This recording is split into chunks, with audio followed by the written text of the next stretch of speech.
Bonjour et bienvenue sur la chaîne de Franck John Mathisen pour cette nouvelle vidéo qui doit te montrer ce qu'il faut faire si à jamais tu es au bureau et que ton collègue s'évanouit. Alors je t'invite à suivre cette vidéo jusqu'à la fin.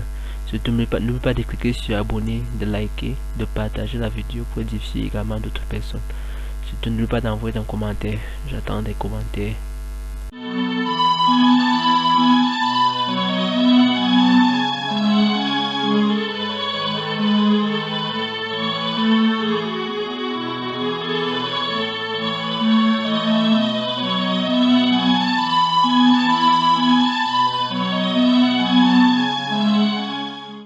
Tout de suite, une première question de Augustin, République démocratique du Congo, qui se trouve au travail avec un de ses collègues qui s'évanouit subitement et il demande ce qu'il faut faire en attendant l'arrivée des secours. Alors je me prête et je joue au collègue de Augustin et me voici qui m'évanouit. Vous allongez, donc vous allongez et là je regarde d'abord si vous êtes conscient. Si vous êtes conscient, je peux simplement vous relever les jambes et là ça va permettre d'avoir quasiment 2 litres de sang qui vont venir vers le cœur et finalement vers les organes nobles comme le cerveau. Cependant, si jamais je viens, je dis monsieur, vous répondez pas, je vous stimule, aucune réponse, d'accord?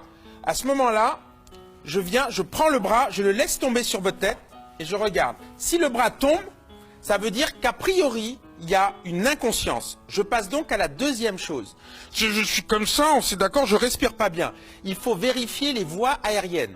Donc je vais mettre la tête en arrière, ouvrir la bouche pour permettre d'aligner, de permettre de respirer efficacement. Et à ce moment-là, je regarde s'il y a quelque chose. S'il y a un corps étranger, parce que ça peut être lié à une fausse route, j'enlève le corps étranger.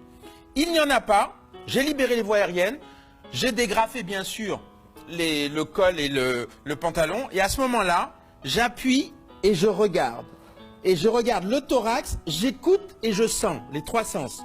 Et je compte jusqu'à 10. 1, 2, 3, 4, 5, 6, 7, 8, 9, 10. Si la personne respire, j'appelle déjà parce que là, je sais qu'il est au minimum dans le coma puisqu'il est inconscient et qu'il respire. J'appelle, je fais appeler s'il y a quelqu'un, les secours. Et moi, je vais à ce moment-là, parce qu'il est inconscient et ne respire pas, le mettre en position latérale de sécurité. On peut le mettre d'un côté ou de l'autre. Il n'y a plus d'importance aujourd'hui.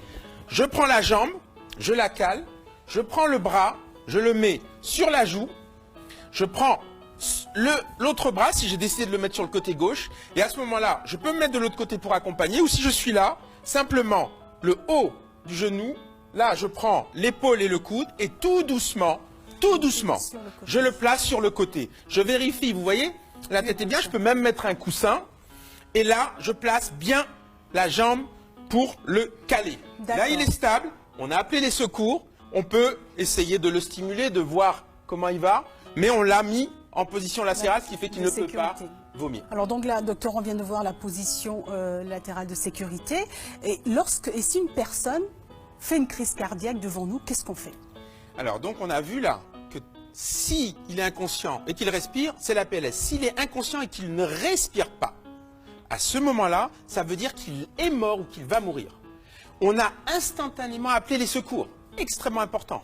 L'appel des secours. Et à ce moment-là, voire aussitôt, soit vous avez même une tierce personne qui peut le faire, appeler les secours, vous mettez entre les deux seins, l'impact est juste au milieu, les bras tendus. Et à ce moment-là, on va enclencher le massage cardiaque à une fréquence entre 100 et 120, l'idéal 110 par minute. On utilise le poids de son corps et on soulève un tout petit peu et on appuie. Et si vous regardez, vous allez voir que le rouge petit à petit, effectivement. le sang cerveau, circule. vous voyez, est vascularisé. Et là, à 100 par minute, c'est parti et on n'arrête pas. Si jamais, vous voyez, c'est parti, je suis à la verticale et je peux tenir. Il n'y a pas de risque de briser quelque chose? Il est déjà mort. Donc, on ne peut pas plus mourir que mourir. Donc après, s'il a des fractures de côte, il aura des fractures de côte, mais si on l'a récupéré, on l'a récupéré. Et c'est là que peut intervenir, à ce moment-là, le défibrillateur qu'on verra secondairement. Oui, dans une autre émission.